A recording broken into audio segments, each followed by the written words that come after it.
Hello everyone, আসসালামু আলাইকুম। আমি রনি ক্যালগেরি কানাডা থেকে আরেকটা ব্লগ নিয়ে আপনাদের সাথে হাজির হলাম। সো আজকের বিষয় আমি আলোচনা করব আসলে কানাডাতে আমি ওয়ার্ক পারমিটে এসেছি। সো অনেকে আমাকে আসলে বিভিন্ন ধরনের কোয়েশ্চেন করতেছেন যে কানাডাতে আসলে ওয়ার্ক পারমিটে যদি আসতে চাই তাহলে হচ্ছে কত টাকা খরচ হবে।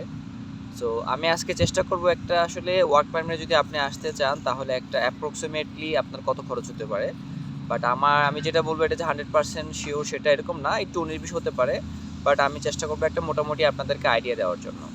তো আমি ফার্স্টলি হচ্ছে ধরে নিলাম আপনি একটা কোম্পানি থেকে একটা জব অফার অ্যারেঞ্জ করেছেন বিভিন্ন ভাবে অ্যাপ্লাই করে, জব ব্যাংকে হোক বা যেভাবে আপনি নিজে অ্যাপ্লাই করে একটা জব অফার ম্যানেজ করেছেন। সো এখন এখানে ডিপেন্ড করে আসলে অনেক কোম্পানি আছে স্পন্সর করে, দেখা যায় লয়ার ফি প্লাস হচ্ছে প্লেন ফেয়ার সব কিছু দিয়ে দেয়। সেক্ষেত্রে আপনার শুধুমাত্র খরচ লাগবে হচ্ছে আপনার জাস্ট খালি অ্যাপ্লিকেশন ফি, এগুলোই লাগবে, আর আপনার হয়তো কিছু টুকটাক খরচ লাগবে। সো আমি ধরে নিলাম হচ্ছে আপনাকে কোনো কোম্পানি আপনাকে কোনো স্পন্সর করতেছে না এবং কোনো খরচ দিচ্ছে না, আপনাকে সবগুলো খরচ বের করতে হবে। সো ফার্স্টলি যেটা খরচ আমাকে বের করতে হবে, দেখা যায় আমি জব অফার পেলাম, তারপর হচ্ছে আমাকে এখন ওয়ার্ক পারমিটের জন্য অ্যাপ্লাই করতে হবে। সো ওয়ার্ক পারমিট অ্যাপ্লাই করার জন্য দেখা যায় আমি নিজে নিজে অ্যাপ্লাই এটা নাও করতে পারি, নাও পারবো, না পারার সম্ভাবনাটাই বেশি। তাহলে আপনাকে যেটা ফার্স্টে সবার আগে লাগবে হচ্ছে একটা লয়ার ফি দিতে হবে। সো লয়ার ফিটাও আসলে ডিপেন্ড করে, এটা person to person, lawyer to lawyer, এটা আসলে লয়ারের আপনি কোন লয়ারের কাছে গেছেন এটা তার উপর ডিপেন্ড করে। আপনার সাথে তার সাথে কেমন পরিচয় আছে, কিংবা যদি বাংলাদেশি লয়ার হয় তাহলে তো আপনাকে ডিসকাউন্ট দিতে হবে, ডিসকাউন্ট দিয়ে থাকতে পারে। বা যদি ক্যানাডিয়ান লয়ার হয়ে থাকে, তো যদিও সবগুলো এসে ক্যানাডিয়ান লয়ার, তাও বললাম যদি বাংলাদেশি ক্যানাডিয়ান লয়ারও হয়ে থাকে তাহলে হয়তো একটু কম রাখতে পারে, বা যদি ক্যানাডিয়ান কোনো লয়ার থাকে ওখানকার নেটিভ, তারা একটু বেশি রাখতে পারে। So depend.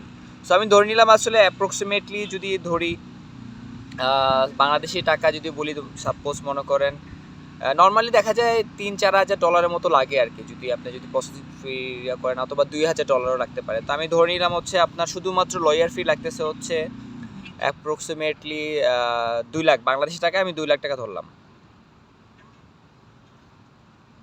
আমি জাস্ট খালি এটা আসলে অ্যাপ্রক্সিমেটলি দিতে, সেটা কম বেশি হতে পারে।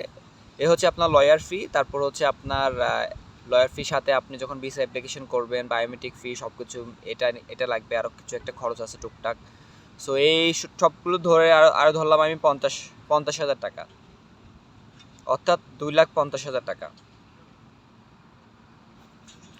এরপরও আপনার লাগবে হচ্ছে আপনি অ্যাপ্লিকেশন করলেন, সব কিছু ডান শেষ, তারপর আসলে আপনার কোনো খরচ নেই, অর্থাৎ আপনি ভিসা পেয়ে গেলেন। 2,50,000 টাকার মধ্যে আপনি ভিসা প্রসেস সব কিছু হয়ে গেছে।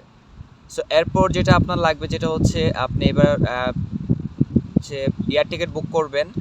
এটা আসলে ডিপেন্ড করে আপনি কোন প্রভিন্সে যাবেন। যদি আপনি ঢাকা টু টরন্টো আসেন সেক্ষেত্রে একটু কম 1 লাখ মধ্যে পেয়ে যাবেন। যদি দেখা যায় আমি যেমন ক্যালগেরিতে আসছি, আমার প্রায় 1,50,000 টাকার মতো লাগছে।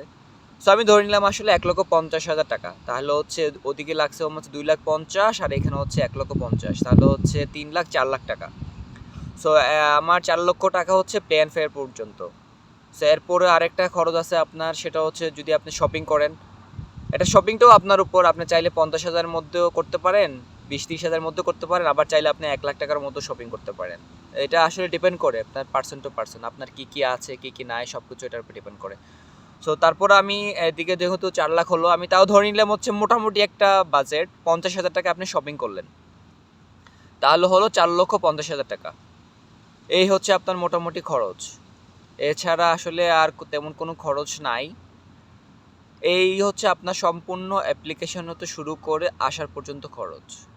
এরপরে যদি আপনি ধরেন এবার আপনি আসার সময় কিছু টাকা নিয়ে আসতে হবে, এটা হচ্ছে এক্সেপশনাল কেস, আপনি এটা কত টাকা নিয়ে আসবেন না আনবেন সেটা হচ্ছে আপনার ব্যাপার।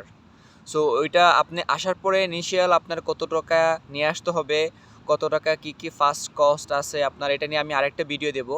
বাট আজকে মাত্র আমি শুধুমাত্র শেয়ার করলাম আপনার আসা পর্যন্ত কত টাকা খরচ হতে পারে, এটাই।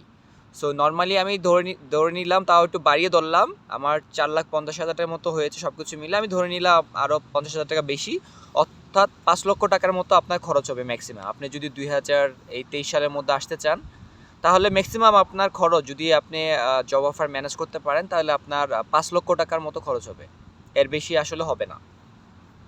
আর বেশি হতে পারে যদি আপনার লয়ার ফিটা বেড়ে যায়, ডলারের প্রাইসটা বেড়ে যায়, সেক্ষেত্রে আপনার একটা প্রাইসটা আর বেড়ে যাবে। আমি যখন আসলে আরও লাস্ট ইয়ার কথা বলতেছি, আমি যখন লয়ার ফি দিয়েছি তখন আমার ক্যানাডিয়ান ডলার ছিল হচ্ছে 72, বাট এটা এখন 80 হয়ে গেছে।